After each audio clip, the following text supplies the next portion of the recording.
Emerson Super CQC7 Take 3. Try to do this one. This nice some justice. Hopefully this is turning out. Got some direct sunlight, some indirect sunlight. But I got some sun, so here we are. I don't know if you can see it. Barely down there. I got my air rifle target set up down there into the pier on the first link of dock. I'm going to do a video on some air guns later, but everything around here is shut down. Anyway, so I'm just trying to find ways to entertain myself. So anyway, been thinking about work, so let's think about a good work knife. That's kind of what I'm thinking today. So yeah, Emerson Super CQC7. And it'll kind of get compared to the Benchmade Adamas 275 a little bit. I don't think it's a versus by any means, but it's a little, I'll just use that as a comparison. I got a few other knives over yonder. So we'll start here. So the Emerson, overall length of 9.15 inches. Closed length of 5.37.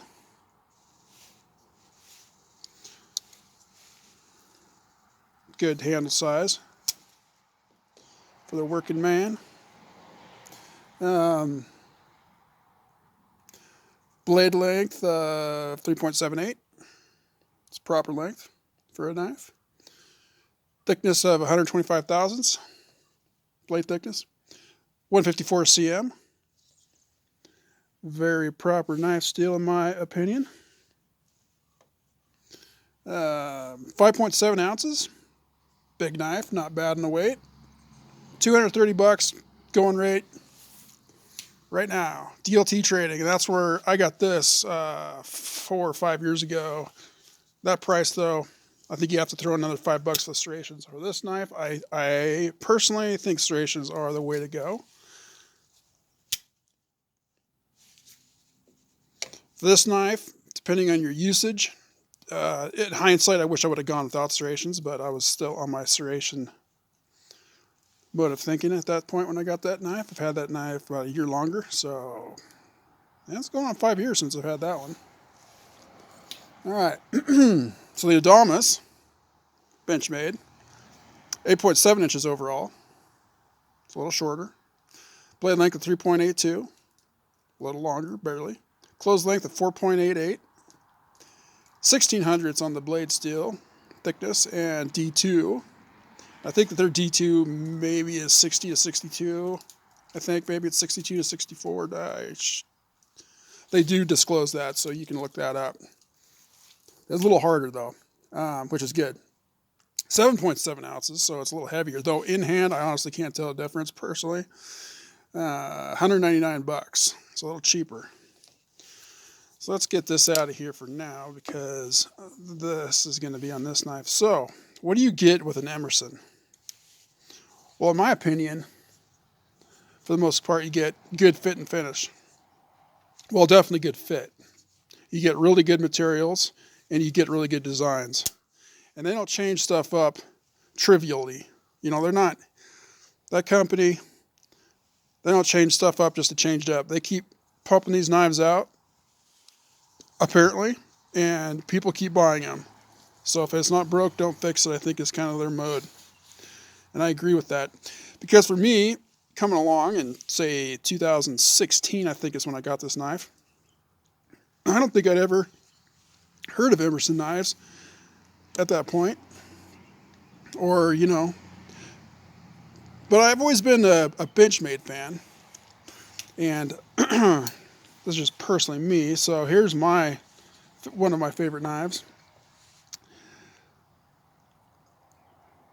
And I'd always seen the prices. I'm like, yeah, I don't, that's a lot of money. I had one, you know, my AFO 9050, and I thought, well, that's all I need, basically. But I've always loved knives, so of course I got sucked into learning all about them at that somewhere about that time that year, a couple years before that actually. So anyway, I came across Emerson. I'm like, oh sweet.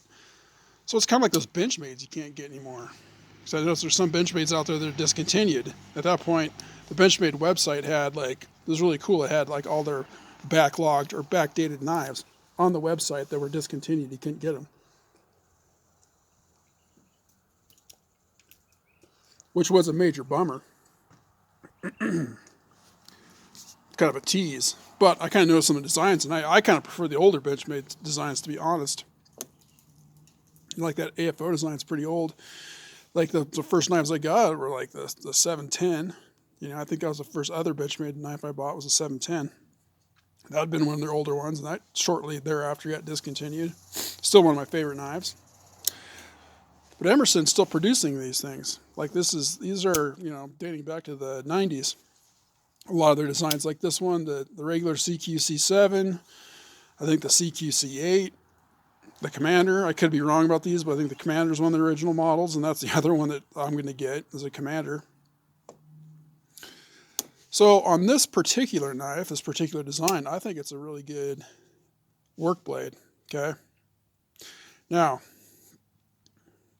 if you were to compare it to something like this, Spyderco Military, I think they're completely two different knives. Both liner locks, both G10, both good blade steel, but I think that these are completely different. I think they're built a little more burly. This one actually has full liners, where say like a Spyderco Military does not. And I'm not saying anything about this being a weak knife at all. I'm just saying there are some build differences. I think this one's got a bigger pivot. And it's got full, thick liners, and they are titanium.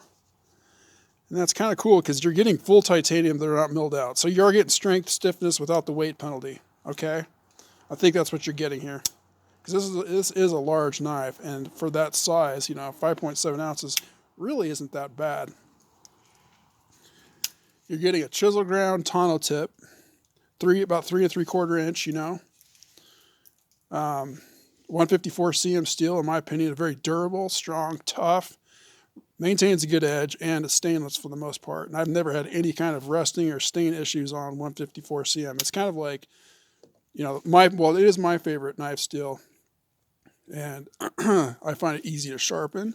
I find it holds a good edge for how I use a knife, what I use a knife on. So it's like perfect. Now, as I assume and as I understand, Benchmade does harden their steel a little higher than Emerson. So theoretically, that would make the blade edge last longer. Might not be quite as impact resistant or as tough. But I haven't had any chipping issues with this. This one definitely has not been used as much as like some of my Benchmades I have in 154 cm. But it has been used. It has been used hard. And I haven't had any chipping. All I've ever done is touch it up too, and I haven't had any real chipping on it. Whereas something like 154 or S30V, I have had. I don't know if it's chipping, kind of micro chipping. I even get that on XHP a little bit. Have experienced that with this. Still, those are good blade steels. So what makes this a good work knife? Well, it's 1/8 inch stock, I think for a reason. It's thick enough. It's thin enough to cut, but it's thick enough to use as a kind of a pry bar. And it does have a good thick tonneau tip up there. And this is a true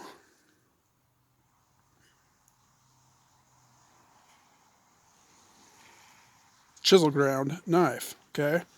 So you're only getting basically your secondary bevel, actually your primary and secondary bevel on one side. Now, in my opinion, so let me get to this. In use, this thing is going to work great for everything unless you're going to be specifically slicing on something. This even works good on wood, which is good enough for me. Like if you're going to, like we got some willow, I got some willows here. I got some large trees. There's pine trees around here. I'm up on the upper deck, the lower deck. There's like 10 feet of snow on it, so I don't really go down there right now. But I can go down there and so you can see with this larch, we got some broken branches, so I got plenty of stuff to go cut and whittle up and everything, and then pretty much surrounded by trees here. And being that I'm not really working my job, I'm not really working right now, so I can go up into the mountains and go hike around and go cut as much as I want. And I've been carrying this the last few days. It will whittle. Now, the thing is, honestly, this thing, if you use it in your left hand, it is a slicing fool when it comes to whittling down wood. So that's the only weakness of this knife, I think, is that they put the chisel on the wrong side. I don't understand why they do it, because, I mean, even when I sharpen this one-handed, like if, stone in hand sharpen it, it'd be easier for me to sharpen this side because I could just sharpen it. Well, yeah, so if you're sharpening this side, you'd be holding it like this and sharpening on a stone, if that makes sense. Like if this was a stone right here, it'd be real easy to sharpen that. This one actually for me is a little tougher. I try to use my left hand when I do that. That's just me. I don't know if that made any sense. So you can't compare it to something like this, okay? This is like what I always thought was a proper knife, and it is a proper knife. So those are two different things, two different knife blades, right? This is this is a great slicer, not so much. But I'm not going to take this and try to pry a paint can lid off or jab this into a can of green beans, or Spam or whatever. Whereas this, for sure, that's what this thing does. And you can pry as much as you want with that. I haven't myself, personally, but you can. Definitely capable of that. Nice large pivot. It's got that regular slot pivot bolt in there. I mean, anything that you pretty much have on hand is going to work on that. Little Phillips heads. I think those are called cross heads. I don't know if they're technically Phillips. So there's a multiple amount of small Phillips or slot screwdrivers you can use on those. The G10, I really like the G10. It's good traction. Not rough by any means, but you get good traction off of it. So yeah, I think that as far as an everyday carry knife goes, I think this is great. For work, if you're in the military, which is work, I think something like that's pretty proper. It's a good self-defense blade, obviously. I think that's what it's designed for. The ergonomics on it are good, as in you're going to get good traction, good grip. If you had to use it in defensive mode.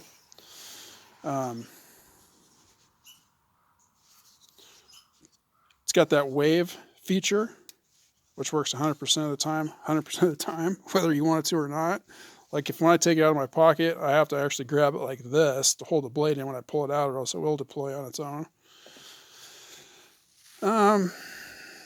So like a competitive option to that, kind of same idea, better cutting knife probably is the Benchmade Adamas, honestly, but weighs a little bit more, a little fatter in the pocket. Both these knives carry great. I put in I had to drill out the screw holes on this clip, standard clip, but it fits in that whole pattern.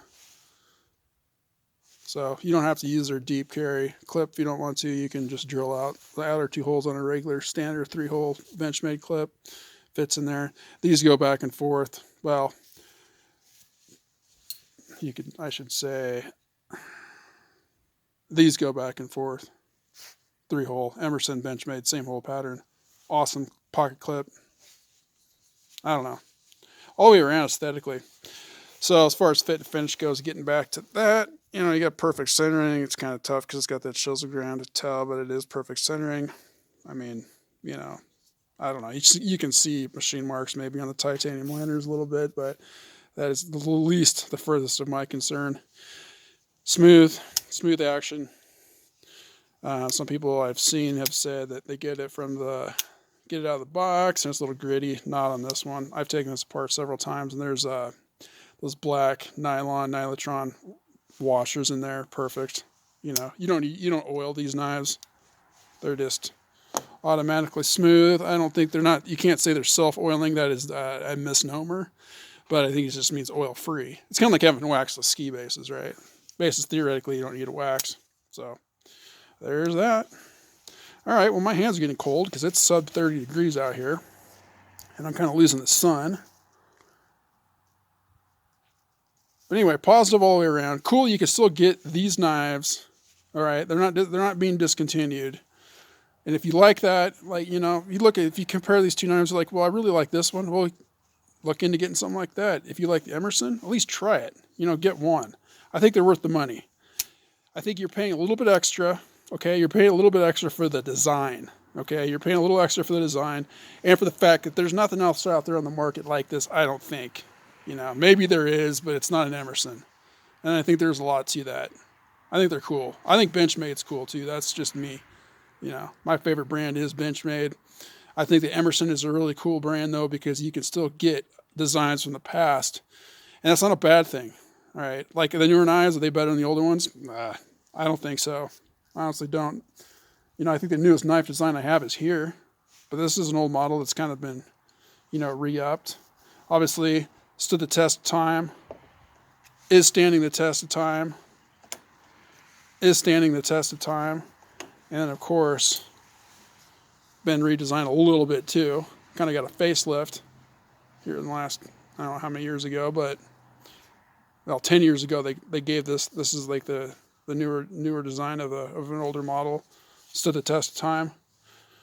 So yeah, you're gonna pay a little bit extra for something that you might think is not worth it material wise, but you know what? 154 CM, great steel, I think. Okay, is the best. Maybe all the way around it, maybe it is the best. I don't know. I'm not going to argue with it. All right, well, and have a good day, and stay healthy. Thank you. Thank you.